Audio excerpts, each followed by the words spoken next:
Hey friends, and welcome to the Girl Means Business podcast. I'm your host, Kendra Swalls, a photographer and educator on a mission to help you find your passion, power, and purpose through entrepreneurship. So let's jump right into today's episode because this girl means business. Hey there, and welcome back to the Girl Means Business podcast for another wonderful week. I started to say that we are halfway through the month of November, but then I looked at my calendar and realized that we're really closer to the end because next week is Thanksgiving, which seems crazy. And as crazy as this year has been, this last month or so has just kind of flown by, and I'm ready for it. I'm ready for the holidays. I'm ready to get my tree up. I'm ready to decorate. We haven't done that yet, but I think probably this weekend we'll get that all out of the attic and start decorating for Christmas because we all know we could use some Christmas cheer to get us through the end of the next couple of weeks into the end of the year. Okay, guys, today's episode, I am chatting with Sue from thezhuzh.com. And if you have not checked out thezhuzh.com, guys, this website is beautiful. And her Instagram account is one of my favorites. In fact, that's one of the ways that I found her was by following her Instagram account. She does home decor and does it in such a way that feels very doable, but also like something out of a magazine, and which makes sense because she does work as a part-time editor for a magazine. So Sue is the owner of The Zhuzh. She is a former real estate attorney out of New York. She currently lives in Connecticut with her family, and she decided to turn her part-time blog into a full-time business. And so today she is sharing with us all of her tips on blogging. Now, I know that I hear a lot from people saying like, well, blogging is dead and why should I still blog? But in the last couple episodes, we've talked about the power of writing and the power of words and the fact that even though blogging may feel a little out of date with YouTube videos and podcasts and all the new things, it still has a lot of power on the internet when it comes to SEO. And depending on the niche that you're in, blogging can be a really huge benefit for your business. I know I have seen it in my photography business. It has helped my business grow tremendously, even without me being what I would consider a quote unquote blogger. But just the idea of putting content out for the world to search and find and utilize, it is super beneficial. So I think the things that Sue is going to share with us today will be really helpful no matter where you find yourself in your business or if you feel like blogging is or is not your thing. Even if you can put a little bit out into the world, I think you'll notice a huge benefit to your business. So without further ado, let's get into my conversation with Sue from thezhuzh.com. All right, guys, I am here with Sue De Chiara. Chiara? Did I say that right? Did I get it wrong? Okay. De Chiara. De Chiara. I was close. Hi, Sue. How are you today? I'm great. Thanks. How are you? I'm good. Thank you so much for being here and chatting with me this morning. I'm super excited to talk with you all about blogging and your website and your journey. So let's start there. So tell us a little bit about who you are, what you do, and sort of the journey you took to get to where you are today. Okay. Well, I have a blog all about interior design and style and fashion, but I'm not an interior designer. I have no training in that whatsoever. I'm just someone who was really into it and was renovating my house back in 2009. At the time, I would just go to magazines for inspiration, but a lot of the magazines were folding. So I started going online more and more, and that's when I realized blogs were out there talking about interior design, and I just thought it looked so fun, and it was very much like a hobby type of thing at the time. And I jumped into it, not really like knowing what I was doing or caring because no one was really reading it, so it didn't matter. It was just more for me to collect my own inspiration because Pinterest didn't exist and Instagram didn't exist. And the more I did it, the more I loved it. And it was a very warm and welcoming community. And one thing led to another. And it just snowballed into an actual career for me 10 years later. That's awesome. Isn't it crazy to think that they're not that long ago, Pinterest and Instagram didn't exist? I know. I was just talking to somebody the other day about when I started my business. And I was like, Facebook groups didn't exist when I started my business. So I had to go to like online forums and online communities because that wasn't a thing. And nowadays you have all of these places and these things that you can go to that have become just every day, but 10 years ago were not a thing. It's so crazy to think that it's changed so much in that short amount of time. It is crazy. Yeah. So, okay. So I really want to get into the business of blogging for you. You know, you said it kind of started off as a need that you had because the magazines were becoming less and less popular, or they were, some of them were shutting down, or they weren't having what you needed. Pinterest didn't exist. So you created what was missing for you in that sort of niche. And so how did you take it from just, a blog that was to share your story to something bigger and like what it is today? It wasn't deliberate at first. It just sort of like would creep up slowly. Like I would see other blogs would have sidebar advertisements. So I would look into that. And then, you would like get into contact with someone who had a blog, but also had a little Etsy shop, and they would send you something and you might do a giveaway or like talk about it. And that was like the early predecessor to everything else. And now I do mostly affiliate programs. I work with Reward Style, and I was sort of on the early side of that because another blogger that I had met locally just found out about Reward Style, and she put me in touch with them. And I didn't even understand it or its capability in the beginning, but I just sort of like went with the flow because everything was new and we were just learning all the time. And I kind of still am, but at the time it was just like, there was such a quick curve because things were just coming out left and right all the time. And I just kept adopting and leaning into it and staying curious. And here we are. Yeah. Well, obviously it's worked really well for you because it's done really well and you've got a following. And I noticed I was looking into your social media accounts and you've got a large following over there. So I have so many questions, but my first question, this is something that I hear, people saying, and again, going back to Facebook groups or posting online, and they say, well, blogging is a dying art form. It's something that's not going to be relevant in the future. And I don't know that I agree with that. So I'm curious what your thoughts are, since that's sort of the foundation of your business right now. How do you feel like blogging is doing right now? And what do you think the future of it is? It's definitely so different from how I started out. You used to log into like your favorite blogs and there would be like personal stuff mixed in with information and inspiration. But now I feel like it's much more driven to just give you the information and give you what you're looking for. Because on the other end of that, we as bloggers are trying to utilize search engines to get us traffic. So we're looking into what people are looking for. So they're very much still alive. They just serve a different purpose now. Obviously it's my business, so I'm in favor of them being considered still relevant. But I do think there's a place for them for long form content in general. It just depends what you're looking for. Yeah. And do you think that they kind of lend themselves more specifically to different niches? Like I know that like your area where it's more like home decor and home design and more, I guess, sort of DIY. I see a lot of like DIY blogs. So that, do you think that there's a niche for that it does really well for versus other things? Because like I come from the photography industry, and I feel like in our industry that blogging is starting to fade out because nobody really wants to go and read about your latest photo shoot that you did.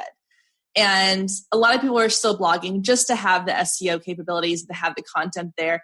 But I don't feel like that's what people are searching for when they go onto Google or Pinterest trying to find content. They're searching for things like what you're putting out there, which is like the home decor, or maybe the recipes, the baking, the dinner ideas, and anything along. Do you think that that's because it's relevant to that niche, or do you think there are certain niches that it's more specific to?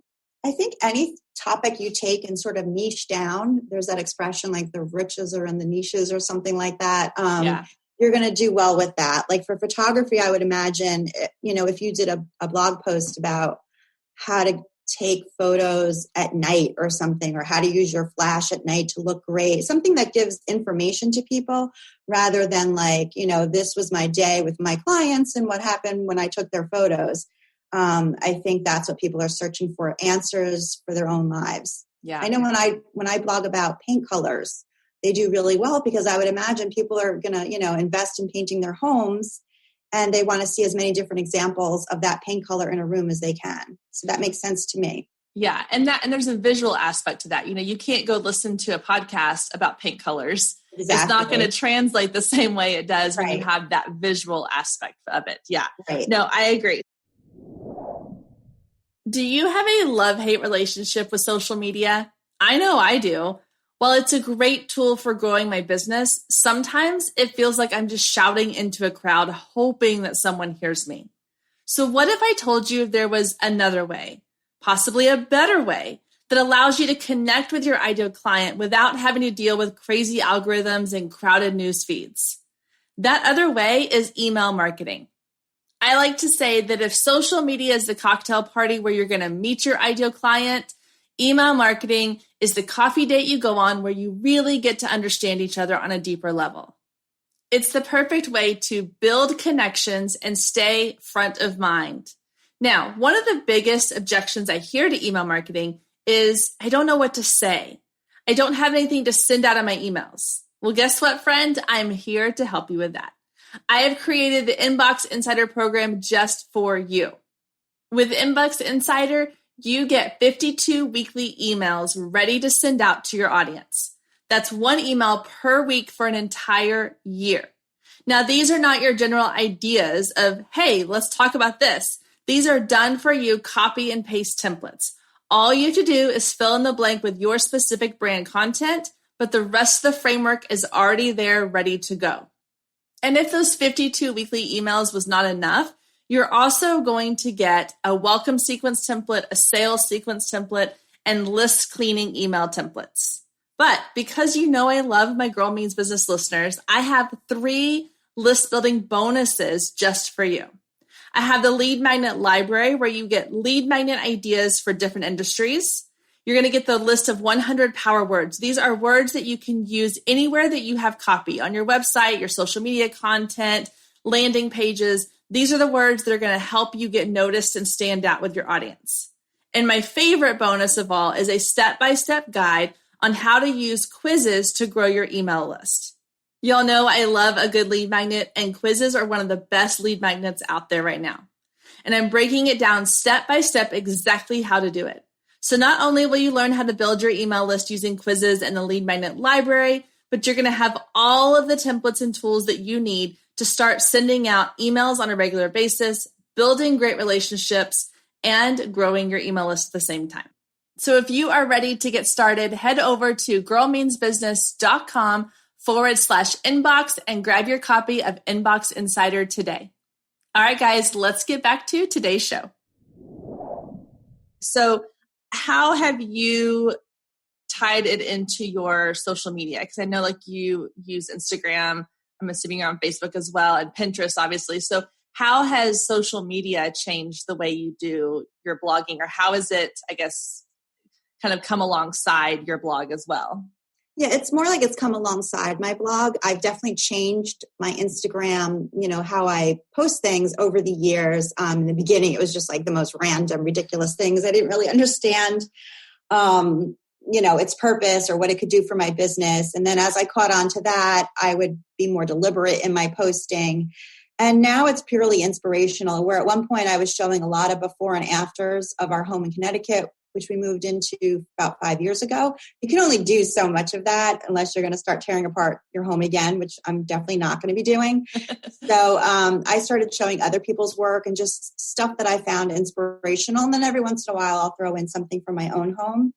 But you just sort of find your own little neighborhood on Instagram, and that people are looking for what you're looking for, and you sort of just vibe with that. And I just look at it as something alongside my blog to get me more traffic. I don't look at it as its own thing. Yeah. Do you get a lot of traffic to your blog from your social media accounts, or what's the main driver to your blog for traffic? Stay with us. We'll be right back. If you've been listening to the Girl Means Business podcast for any amount of time, then you know my love of email marketing runs deep. Not only is it a great way to generate new leads, but it's one of the most effective methods for nurturing warm leads and turning them into sales. Now, over the years, I've tested several email platforms, and my favorite by far is Flowdesk. Not only do they make email marketing simple and easy, even for the technically challenged, but they have everything you need to create stunning emails, capture leads, make sales, and automate the entire process, giving you time back in your busy day. And the cherry on top is you're only charged one flat fee no matter how many subscribers you have. So while other platforms will increase your price when you go over your pricing tier limit, Flowdesk has no price increases or hidden fees. If you're ready to give Flowdesk a try, click the link below in the show notes to save 50% off your first year. Let Flowdesk help you design emails people will love. Click the link below and check it out. I have a feeling you're going to love it just as much as I do.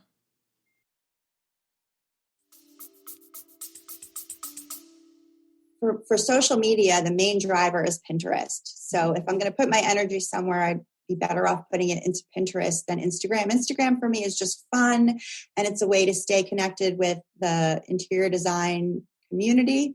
But and it does drive some traffic, but it's not like, Pinterest kicks its butt every time. Oh, I'm sure. Yeah. Pinterest, it would be huge for that. Absolutely. Yeah. I like what you said about, kind of finding your neighborhood. I think that's a really cool way to phrase it, because I think some people look at social media as they're trying to appeal to everybody. And I've been kind of following along on your Instagram, looking at it right now. We're on my laptop, but I love what you share on there because it's so visually attractive and appealing. And I love that, like the type of style that you share is definitely my style, but I could see how some people would not be their style. Everyone has different tastes. And I love that you kind of know what you like, what you're sharing, sort of your style, and you are like, okay, if you want to follow this, let's do it. And if not, then there's somebody else that you're going to enjoy. Exactly. Just you can't be everything to everybody. Right. And I love when I come across somebody's page or their feed or their blog where it's like, this is my style and I know what my style is, and either you join me or you go off over here, and that's perfectly fine. Right. It wasn't always that way, but I have to say, doing this for 10 years, one of the nice, byproducts of it is that I got to really hone in and figure out what my style is, which is why I got into it in the first place, because I just wanted to figure out my style, and it actually helped to do that. Yeah, because that was what I was going to ask, was that difficult, like really kind of figuring out what your style was, or was it something that just sort of, like you said, naturally kind of fell into place? No, it naturally evolved. I used to be a lot more all over the map with my style, and I still follow accounts that are much more different than my style, like pure minimalism and modern and stuff, but it's just not going to show up on my feed because that's not how I see my business evolving. Yeah, absolutely. Okay, so let's talk about sort of monetizing a blog. I think this is something that a lot of people are curious about, kind of the same way they're like, well, how do you monetize a podcast? And how do you, it's such a newer concept that a lot of people don't understand it. And so I'm curious to hear kind of what you've done or any like advice you have for somebody who is wanting to get to the point where they can monetize their content as well. Well, you really need traffic first before you can really monetize it. But you don't have to have a ton of traffic. You just have to have some consistent traffic. And then you can look into joining affiliate programs. There's so many of them out there. Some of them have requirements to get on board, and some of them have zero requirements for entry. I think Amazon Associates would be like where I would start if I was just starting out today, because you literally just go to Amazon and fill out some forms and you're ready to go. So you could start that way. And then if you love a brand, go to their website and poke around in the fine print on the bottom of the page. They almost always have an affiliate program, and you can click on that or contact them through social media, through Twitter, find out their handle, start talking about them, send them DMs, and you could get sponsored work that way.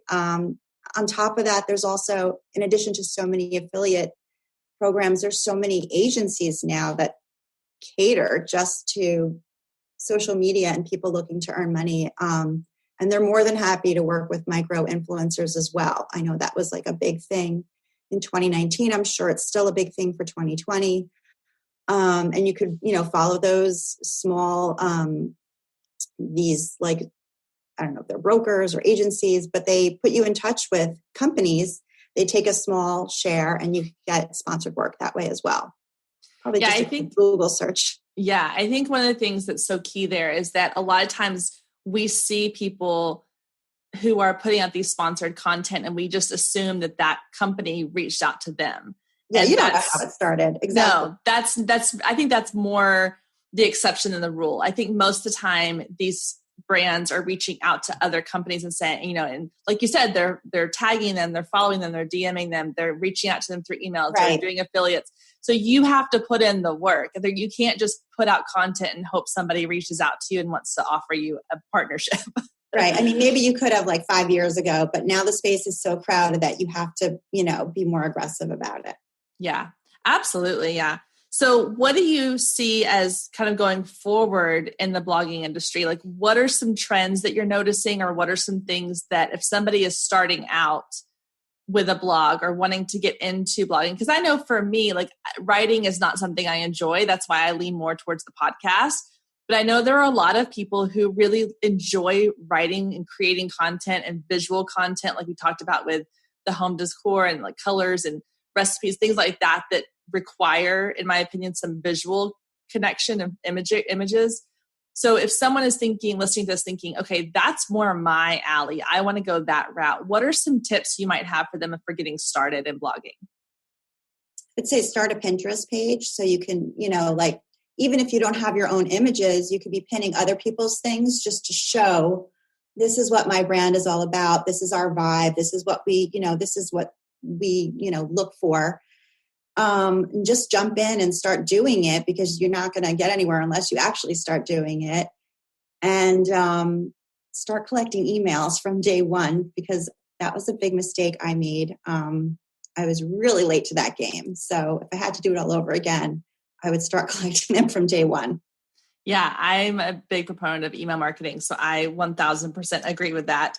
Do you have any platforms you prefer as far as like where you host a blog, or do you think it matters one way or the other? I started out with a Blogspot, and I held on to that Blogspot for dear life for way too long, up until I think 2017. I finally cut the cord and went to WordPress, and I would definitely start on WordPress. Don't do that. I mean, I'm sure there's hugely successful blogs that are on Blogspot, but you just look more professional if you're on WordPress. And I feel like being on Blogspot really hampered my ability to do SEO, where WordPress is, because they have all those plugins, it's much more conducive to figuring it out. Yeah. Has SEO been a pretty big driver for your business? It is now, again, email and WordPress. I was very late to that game too. Better late than never, though, but I'm slowly figuring that out as well. Yeah, I know. It's a big, it's one of those things. It's kind of like, I compare it to going to the gym. You can't just do SEO one time and be done. You have to be consistent. Yeah. And it takes so much time and energy sometimes. And it doesn't have to, but if you really want to get into it, it can kind of be like a little rabbit hole you go down. Yeah, but I think it's worth it. It's a long game, and it's finally things I was working on probably last year are finally starting to generate traffic for me. Yeah. Well, that's key too. I think that the understanding when you go into really any business, but anything that involves, creating content, it's not a overnight success. You see these people who are seemingly overnight successes. I kind of like to compare it to the musician that's all of a sudden has a hit on the radio. Well, you don't see all of the years of work they put into getting there. It's the same thing. So if someone's thinking, oh, I'm going to start a blog, and within 6 months, I'm going to have all of this traffic and all of the, it takes time. You have to be consistent. You have to really put in the work now, and you'll see the results, later on. You can't plant the seed and have it grow in the same day. Exactly. Yeah. Well, that's awesome. Well, thank you so much for all of those tips. Okay. So do you have any, tools or resources that you've used or that have helped you in your business that have kind of been a game changer? I know you mentioned WordPress and things like that, but are there any other tools that you've used that have helped you? I definitely listen to a lot of podcasts about blogging and business and marketing and all that. And that's always helpful. I always pick up a little bit of a tidbit of info here, a tip, something there. So I find that so helpful. And I'm also in some Facebook groups with other bloggers, and it's mostly food bloggers, and I'm not really a food blogger, but I feel like I learn a lot just from listening and, seeing what people are writing about in terms of blogging, even if it's not my subject matter. Oh, that's such a good tip, because I know a lot of people kind of get stuck in their own industry and they don't look outside of their area. But there's so much wealth of knowledge to be learned when you look at what other companies or other brands or other industries are doing. So I love that you kind of are looking towards the food bloggers to get inspiration for your design. That's that was awesome. really helpful for me. I feel like the food bloggers really know what they're doing. You're going to generalize a group. They're on top of it. Well, if you can take pictures and make food look good, I'm impressed, because that is not a skill that I have by any means. Exactly. Yeah. Well, thank you so much for sharing your tips and advice. Can you let everybody know where they can find you and follow along with you and check on your blog and read all about amazing things you have going on? Sure. My blog is thezhush.com, and it's ZHUSH. And I'm on Instagram at @zhush. And that's pretty much it. You can find me at both those places. Awesome. And I know you have a free resource they can download when they go to your website, correct? Yes. The design cheat sheet. There you go. And if you're doing any work on your home and you want to look for how high should the chandelier hang above your dining room table, or where to put your pendants over your kitchen island, it's got all those fun little meameasurements. You can just keep it on your phone. Oh, that's awesome. And since a lot of us are home right now, we're all doing, home renovations. I know I've been like, my husband, he gets around and he's like, that doesn't need to be replaced. I'm like, but I want to replace it. You're sick of looking at it. Yes. Like you were talking about the pendants over your kitchen. I'm like, we've had the same one since we built our house 8 years ago. And I'm like, I want a different light over our kitchen, island. And he's like, but those are perfectly fine. I'm like, they are perfectly fine, but I want something new. So I'm going to have to go download that. And like, maybe I'll just do it myself. But like, you know what? I'm just going to make it happen. There you go. Surprise. Yes. Well, Sue, thank you so much. I appreciate it. And these were all amazing, amazing tips. And I will link to your website and your Instagram and everything down below in the show notes so people can easily grab that and follow along on your journey. Great. Thanks so much. Thanks. Have a great day. You too. Thank you again to Sue for sharing all of her wisdom about turning your blog into a business. She's done a great job of it. And I know that for all of you listening that are thinking that this sounds like something you might be interested in, or you want to figure out how to grow your blog, definitely go and follow her. Click the links below to check out her website, her social media, her blog, all those things. Definitely get some inspiration from her. She's done an amazing job with monetizing her content and creating this look and this brand and this feel that is very identifiable to her. And that's kind of the key to all of this, is knowing what your neighborhood is, knowing what your niche is, and going ahead first into that. So if you want to learn more about blogging, definitely go follow her using all those links below. All right, that's going to do it for our episode this week. A quick reminder before we go, if you have not left us a review over on iTunes, I would love for you to go do that today. Just head to iTunes, even if you're listening to this episode on Spotify or somewhere else, head to the iTunes store and leave a quick review for the Girl Means Business podcast. It would be the most amazing Christmas present you could give me this year. Thanks so much for being here this week. I love seeing your feedback. So make sure you head to the Girl Means Business Facebook group or send me a DM and let me know what you're thinking of the episodes. If there's a topic you want to hear more about or a guest that you want us to interview, feel free to let me know. I'm always open to making sure that you are getting the most from these episodes. So if there's something or someone you want to hear from, please let me know. I would love to hear about it. All right, guys, have a great week. I will see you back here next week, same time, same place.